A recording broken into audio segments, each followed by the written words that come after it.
Millions of pounds have been spent on the fight against football hooliganism. But whether it's at home or abroad, London's hooligan fans fight on. Can football's hooligans be defeated?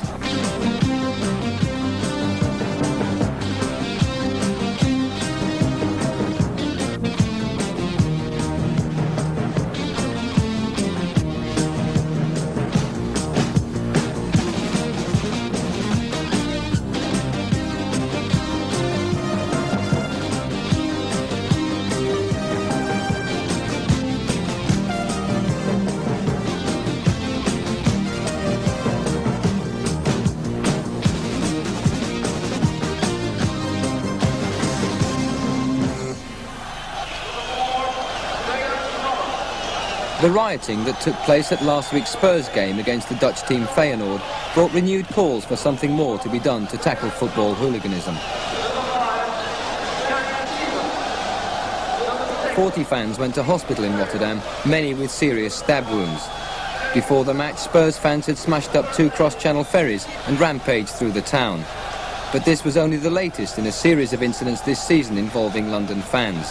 They've shown that despite all efforts to stamp it out, football hooliganism is still alive and kicking. In September at Brighton, hundreds of Chelsea fans invade the pitch.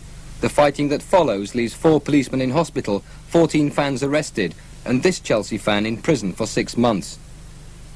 And in October, football hooliganism claims its 6th fatality in 10 years, when a 20-year-old Chelsea fan dies in hospital after being beaten up by rival fans following his team's game at Huddersfield. Coming to terms with football hooliganism has been a problem that's been exercising the minds of the public at large, the football authorities and successive governments for the past 20 years. But they still haven't managed to solve the problem. Despite all the attempts to stop him, the football hooligan just refuses to give up causing trouble at matches. To most people, the behaviour of football hooligans seems repugnant and mindless, but nevertheless, it makes sense to them. And understanding why this is provides the best chance of assessing what steps might be taken to solve the problem. Paul is a loyal Chelsea supporter who's often been involved in fighting at matches. Every Saturday for the last 13 years, he's travelled from his home on a council estate near Weybridge to watch Chelsea play football. When they're at home, like hundreds of other Chelsea fans, he meets his mates before the game for a drink in one of the several pubs around the ground. In the years he's been coming to Chelsea, he's seen them win the FA Cup and then be relegated twice to the 2nd division. Yet his support for the club has never faltered. This is what it's all about. You're making phone calls all the week. Where are you going Saturday? How are you getting there? To me, it's all I've got in life. I mean, I've got a nice girlfriend, I've had nice girlfriends, and I've lost them through football, through going to watch football. But really, that's all I've got. I've got a nice home and everything, and parents and everything. But that's all I want, is football. Paul's devotion to Chelsea is so great that the fights he's been involved in with rival fans has meant him being fined many hundreds of pounds. He doesn't go looking for fights, but like many Chelsea fans, he won't run away from one either. If Chelsea was to run from a certain game, before you know it, it's all around London. Oh, you run from so-and-so. Well, that's not on, is it? Then we go to a game, then we get slagged down for running at, say, somewhere like Cambridge or something, which to other teams is ridiculous. But Chelsea has other fans who, unlike Paul, don't need to be provoked before they'll fight. After a few drinks, Ralph is one of them. I mean, we have got our nuts at Chelsea, haven't we, you know? I mean, I suppose I could say on one once I've had a lot to drink and everything, like, you know? And I'll go there and I'll get involved. And I do go a bit nutty, like, you know? I'll go a bit over the top than what I normally would do. And, you know, we've got a few people like that at Chelsea that are just crazy, you know? They just sort of go in. To them, it's nothing, really. They ain't bothered. And, you know, they just run in, fist and feet flying everywhere. And that's it, you know? Whatever their differences in approach, a minority of Chelsea fans like Ralph and Paul fight for one reason: to defend their team's reputation against any team that threatens it. But Chelsea isn't the only London team with fans who've got a reputation for fighting. In the First Division there's Arsenal, Tottenham Hotspur and West Ham, and in the Third Division Millwall. These reputations have been built up over a number of years and have hardened into bitter rivalries, not only between London clubs, but between clubs from outside London too. They're teams like Portsmouth, Sheffield Wednesday, Leeds United, Manchester United and Newcastle United. Learning why the fans feel they need to fight for their club's reputation is a key to understanding their behaviour. This is the belief of sociologist John Williams. He's made a special study of football hooligans and has travelled all over Britain and Europe with them. The kinds of working class community that we've been looking at is what one might describe as a lower working class council estate. These seem to be communities characterised by territoriality, defence of the home turf, a stress on masculinity, being able to look after oneself, being able to fight. It's also the case that a lot of the authorities and people who comment on hooliganism seem to think that it's meaningless. They don't see that a lot of the lads who get involved in fighting at football matches actually view the actions of opposing supporters as in some sense a violation of their territory. And of course on Saturdays the home territory is not simply the local street or the local estate, the local neighbourhood. Can be the entire city. The bus stations, the railway stations, the football terraces, especially the home end. Many football fans then see the home end as the supreme symbol of their territory, which for the hooligan element amongst them has to be defended against rival fans at all costs. And how these fans defend that territory is crucial to how they get their reputation. Well, the point is you've got to go in there because they're going to try and take your reputation away from you, aren't they? I mean, they're there to have a go at you, you know? They think, right, they're Chelsea, they've got your reputation, let's have a pop at them, see what we can do. But at Chelsea's ground, fans like Ralph very rarely get the opportunity to defend Chelsea's reputation. The police are well organised and keep both sets of fans away from each other. So at home games like today's against Cardiff, all the police have to worry about is the odd fan who decides to have a go.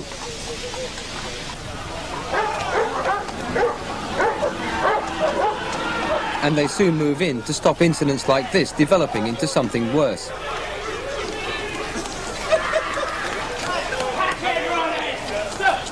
Hooligan fans know they just won't get a fight at a home game, whether it's against Cardiff or any other team. Increasingly, it's something that people like Ralph have come to realise. You can't get no violence at Chelsea now because the police are so organised really well that they just blank it straight out, like, you know. Chelsea Football Club, in fact, have developed very sophisticated methods for controlling the fans here at Stamford Bridge. They've installed video cameras to watch the crowd and pick out ringleaders. They've got procedures which keep the rival groups of fans well apart. In fact, the club has been so successful in containing hooliganism at home that when there is trouble at Stamford Bridge, it's now mainly restricted to obscene or racist chants. Unfortunately, Chelsea would not let the London programme film inside the ground to show how their control methods work. However, Tottenham Hotspur did allow our cameras in. They allowed us to film at their recent game against Notts County to show how they've coped with the problem.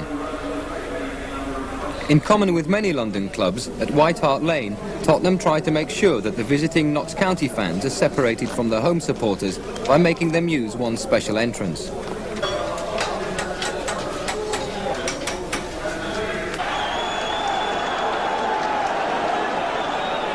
Once in the ground, they're segregated from the home fans by a series of steel pens.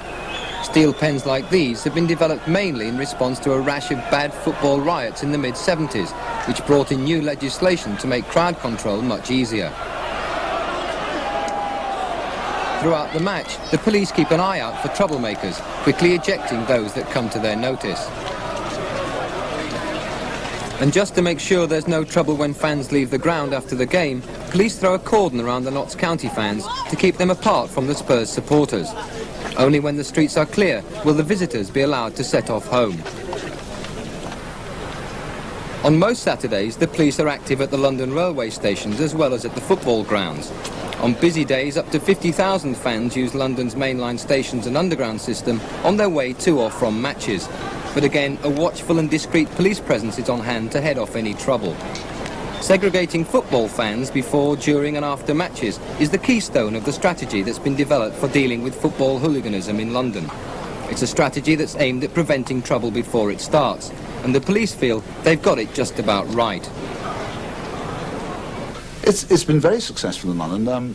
Look, particularly over the past few years, we've recognised the fact that problems not only exist at the grounds in the immediate locality of the grounds. We now work out how supporters are getting to London in the first place. What times they're likely to arrive. Are they likely to spend any time in the West End of London before or after the match? And we coordinate our policing, particularly on Saturdays, to take all of this into account. In fact, the police and the London clubs have become so experienced that they've got hooliganism in the capital in a stranglehold. But fans from London clubs are still heavily involved in hooliganism. Their problem is that they can no longer defend their club's reputation and territory at home. And so the problem has moved on, literally, to the London club's away matches. At away games, fans like Ralph can once again take the field and show that the Chelsea supporters haven't gone soft. You know who's going to go in the away supporters' end. And that's it, you go in there, you keep your mouth shut until they start singing and giving it the verbal and all that, and then you just go into them, just let them have the lot, like, you know, just run in, shout out Chelsea, let them know who you are, give them an hiding or a battering or whatever, police come in, throw you out, and that's it, it's all over.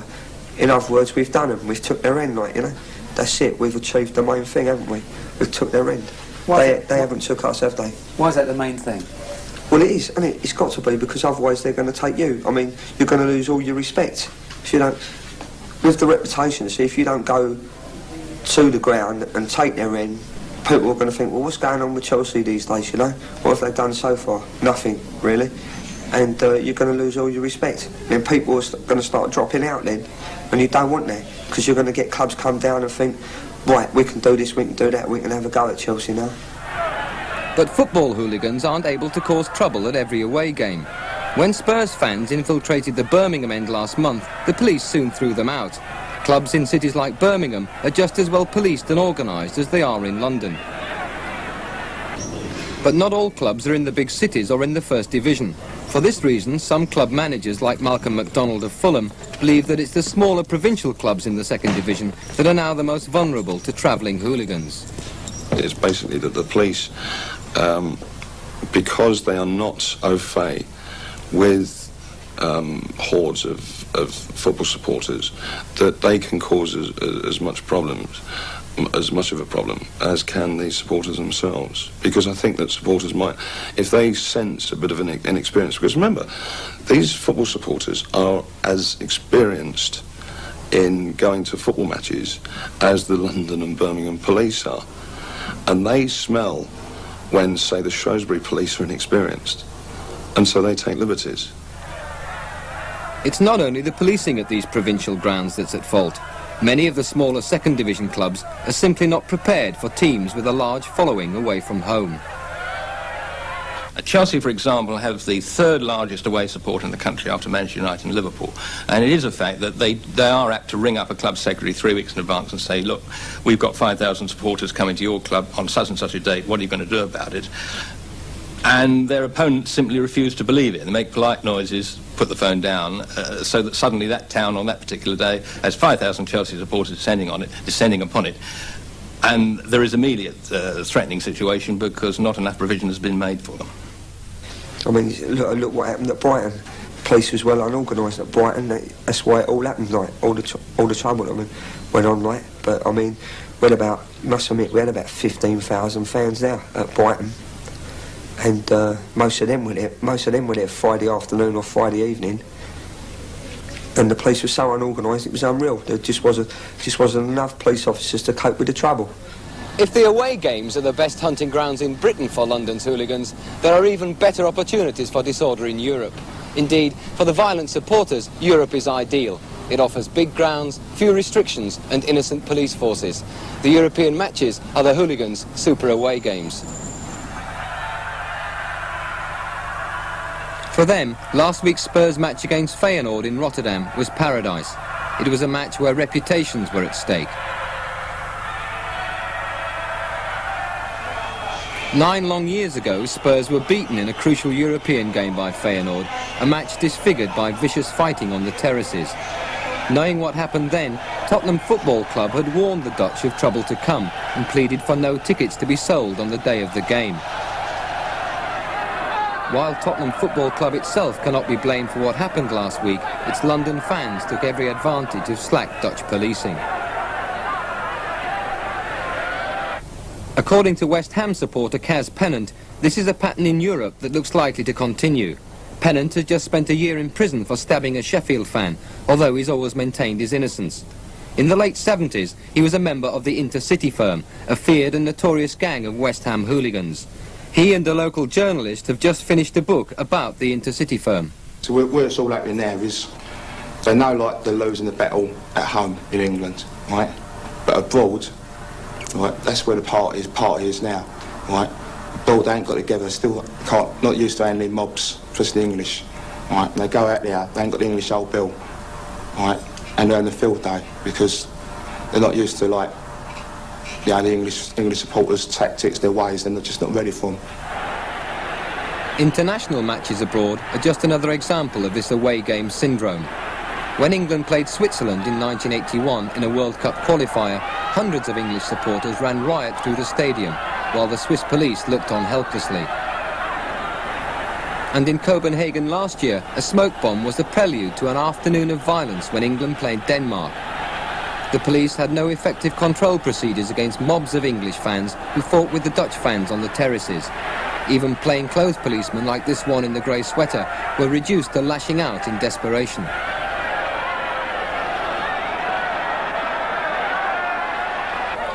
The whole pattern of violence at away games has been brought about in part by the way the problem has been traditionally dealt with.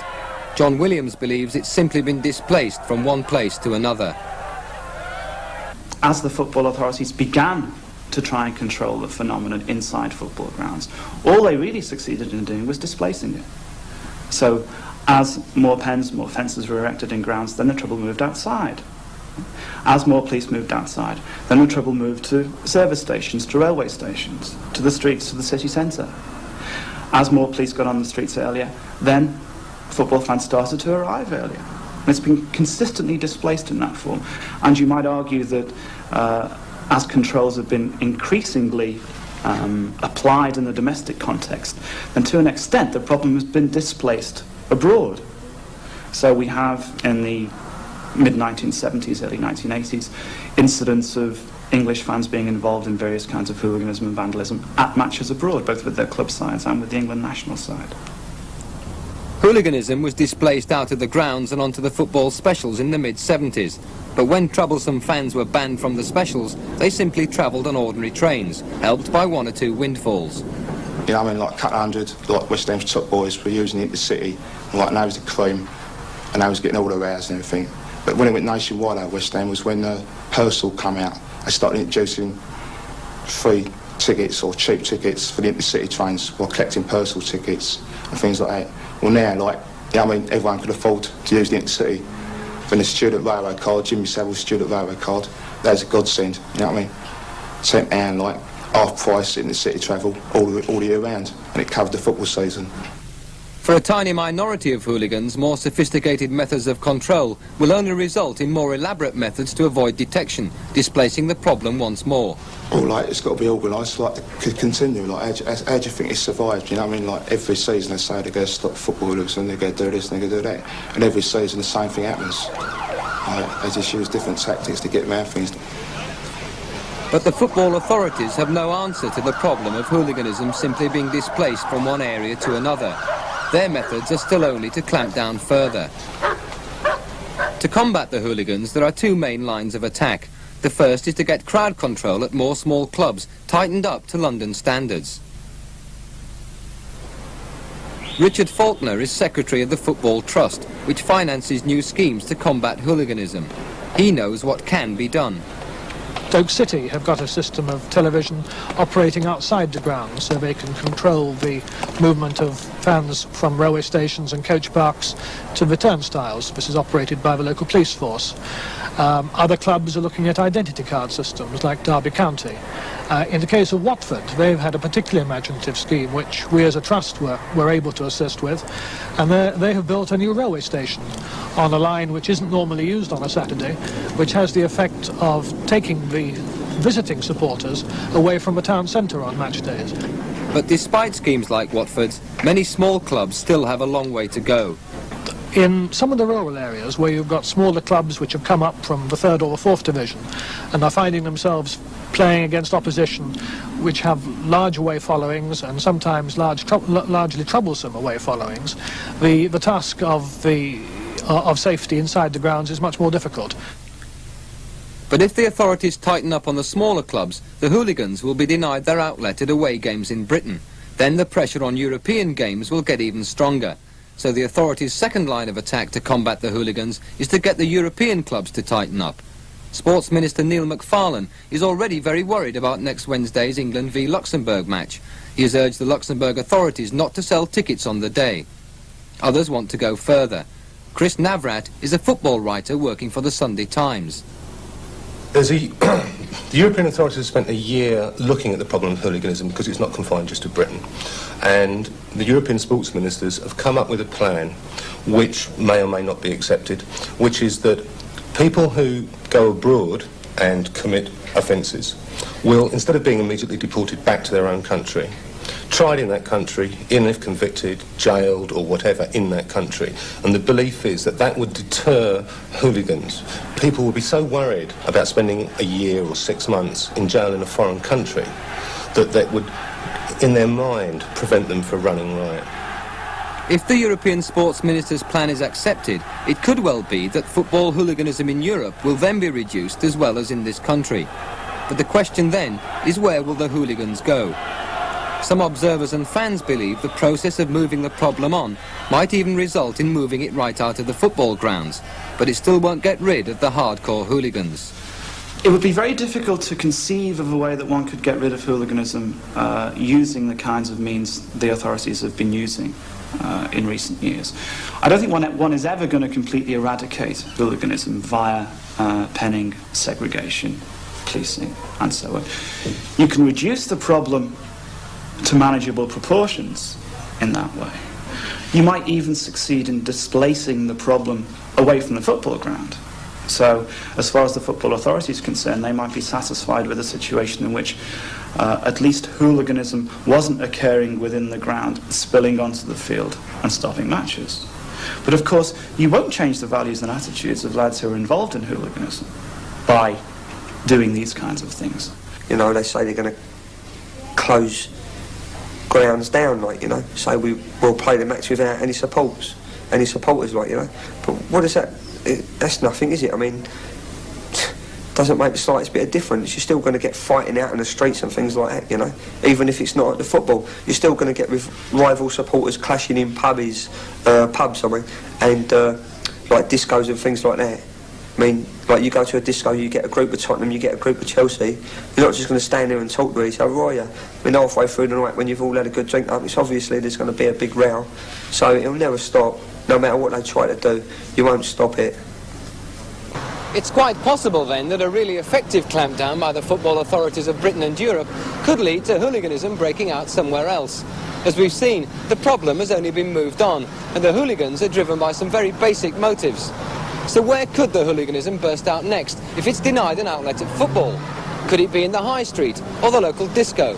Some people are convinced that for all its horrors, hooliganism is best left where it is now. The question I always ask people when they talk about football hooliganism and football violence is, well, if we were to ban professional football as of now from this country, would that eradicate football violence and football hooliganism?